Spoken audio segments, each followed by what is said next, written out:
I want to give you a couple of scenarios. Yeah. And here, what would you do? Okay. Or what would you recommend for this person?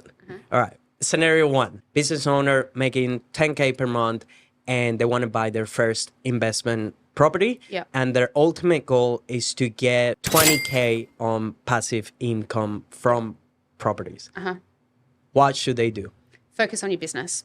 Scale your business, because if you've got a business where you're making $10,000 per month, you have customers and you have a proven concept of something that people want to pay you for. So I would focus all of my energy on scaling that, because that's 10 times easier, to be honest with you. If you just hire coaches, whatever, get out of your own fucking way, learn how to multiply that, and then use that to then funnel that over into the passive stuff in real estate. That becomes 10 times easier, because then what would happen is if you go into the property thing, there is a balance, especially when you're a business owner, right? Because this is the reason why I asked you if it's a business owner or an employee. If it was an employee, I'd actually say the other way around, to be honest with you. So for a business owner, you've already got the mindset of how to look after yourself.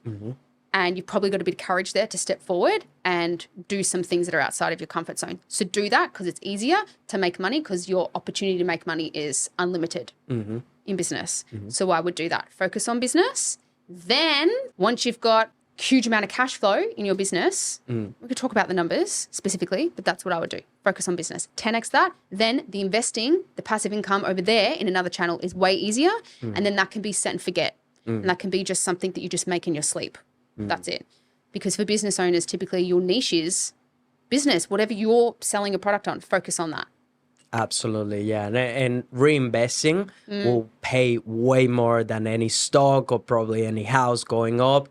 Your business can make 10x that. Second scenario. Yeah. Let's say someone is making 500K, 600K a year, business owner. No properties, profit is 50%. Okay, that's So 250K. 250 to Yeah. 300K. Okay. What advice would you give to them if they're looking into property? I would say, first of all, we need to find out what your borrowing capacity is. From there, you probably have a very healthy borrowing capacity. We just do somewhere between like 1 to 2 properties per year. But what I would say is that don't go into the rabbit hole of trying to need to know everything.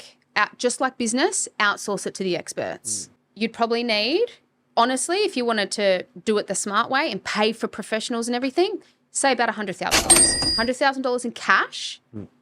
That's all you need for one house deposit, and then you won't need anything else from there onwards if you find that, if you do the right formula in what I teach. And then you just do the set and forget property. I wouldn't go into active stuff. I say this even to my business owner clients who are tradies, for example, right? I've got a lot of people, when I say tradies, I mean people who have like a roofing business or a concrete business or some sort of trade, right? And they're active in it. And they come to me being like, oh, I need to touch it and I need to renovate it and I need to fix it up. And I'm like, no, man. You want something where you can't touch it and feel it, because you get emotionally attached to it. And because you're in the industry, you think that, oh, I can save $50 here or there fixing this bloody toilet that's broken. No, detach your emotion from it. Don't touch it or feel it. Outsource it to find wherever the top 1% suburbs are and just focus on the data.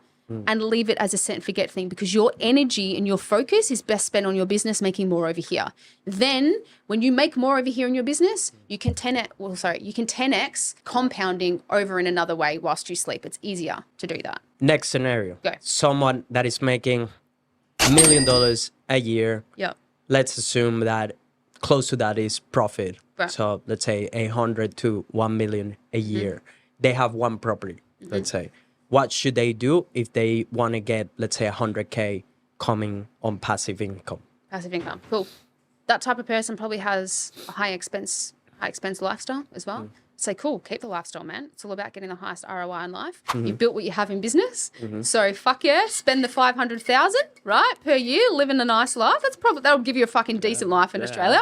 Living on 500K pure profit. And then the other 500K, just reinvest that straight away. And what I would do is I would focus on investing that for like 3 years. If you think about it, that would be like 1.5 mil cash over a 3-year period. Fuck me, man. You would build a multi-million-dollar empire very, very, very quickly. But again, you wouldn't have to focus too much on strategy around the type of like the lending stuff that I help with a lot of people. the strategy then would just be, rather than learning how to multiply, because the multiplying of the money would be easier, it would your energy would then be focusing on how to keep it, because your cash flow would be so high. Then what you would need to do is you need to have a really, really good team of accountants. Me also, because this is my forte, is like how to keep your money from the government getting a lot of it. And you just need an elite team of brokers, accountants on how to keep it from the ATO so you can hold on to more of it so you can compound even more of it again. And it just comes down to business structures, trust, all of this sort of really deep stuff, which is the stuff that I throw off the most. But yeah, just get your money and compound it. To get it to work is the short answer to that question. Yeah, you wouldn't really need to invest much. It depends. And again, it depends on everyone's lifestyle. Like, what does their goal look like? What does their freedom desires look like as well? Yeah.